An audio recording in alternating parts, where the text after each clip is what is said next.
Alright, I'm back. Question and answer vid 2. I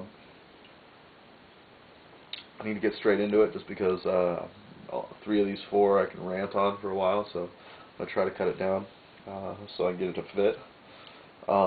First one, what don't I like about the UFC? Okay, I've already explained the whole thing about the Matt Hughes thing, so I don't need to get into that more. I think it's BS that they're putting the title on hold. But I've already gone on and on about that, so that kind of answers that question.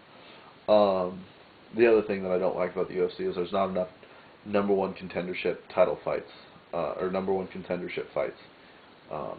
You know, they were able to headline a pay-per-view quality card, and it was pay-per-view in Europe, with Pro Cop against Gonzaga, because it was a number 1 contendership to Randy Couture's title. They could do that more often. I also like having, you know, titles fought for at all pay-per-views, but you know, you could say this is the number 1 contendership fight. You know, guys that have been stepping up and been, you know, right there. I mean, they could, if GSP and Koscheck fight, they could say this is for the number 1 contendership of the welterweight title. They probably won't do that just because that would take one more guy out for 8 months most likely. But you know, that's what I want to see. I want to see those type of fights.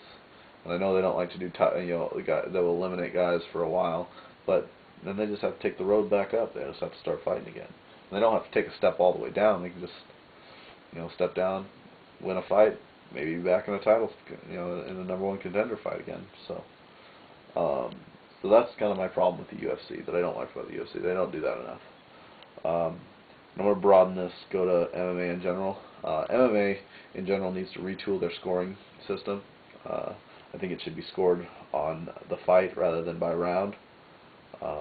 And I think that they need to, I mean, it needs to be more about the damage that was done. And, you know, after each fight, you can really say that guy won the fight. But because this guy took him down a bunch of times and laid on him, he won, but he didn't do any damage. So I think the scoring system needs to change, and I want it to be universal among all MMA organizations. It's big that the Fertitas own Pride now, because Pride and UFC will have the same rules. I just hope they get rid of that fucking ring in Pride and start fighting in the octagon. Next question. What would my card for the UFC versus Pride pay-per-view consist of? Okay, 6 fights. Champion versus champion fights, which I'd want at least 3 of those fights. And on my built-up card that I have 3 champion versus champion fights. Those fights, 5-minute rounds, fought like championships. The winner gets some sort of belt or trophy or something to recognize him as the undisputed champion for at least a year. And you know, then I also want to see it fought. I think the Octagon's a better venue. I think they talked about switching off year to year. I'm hoping Pride switches to the Octagon, because I really do think it's a better venue for MMA. And I don't think it would take that long.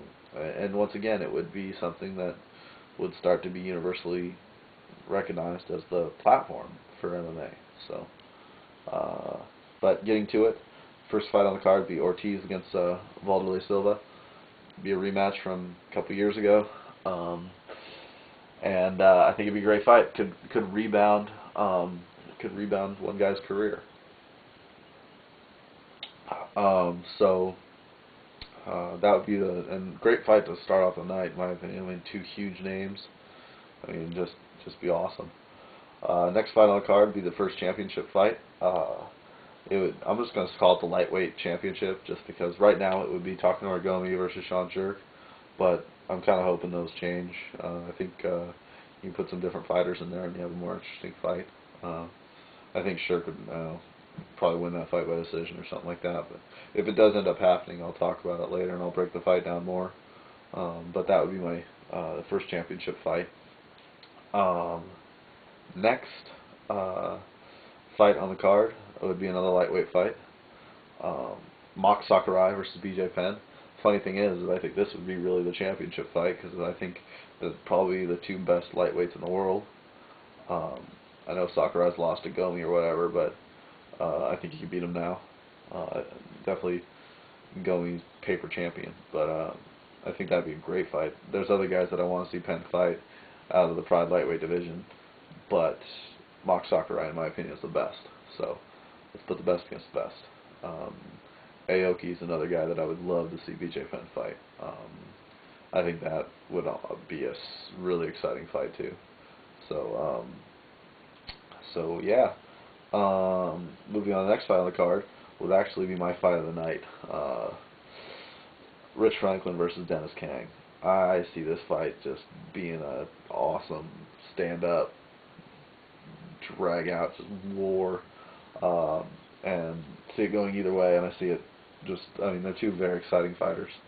So, hope that one makes it on the card. Next fight, I'm going to call it the middleweight championship.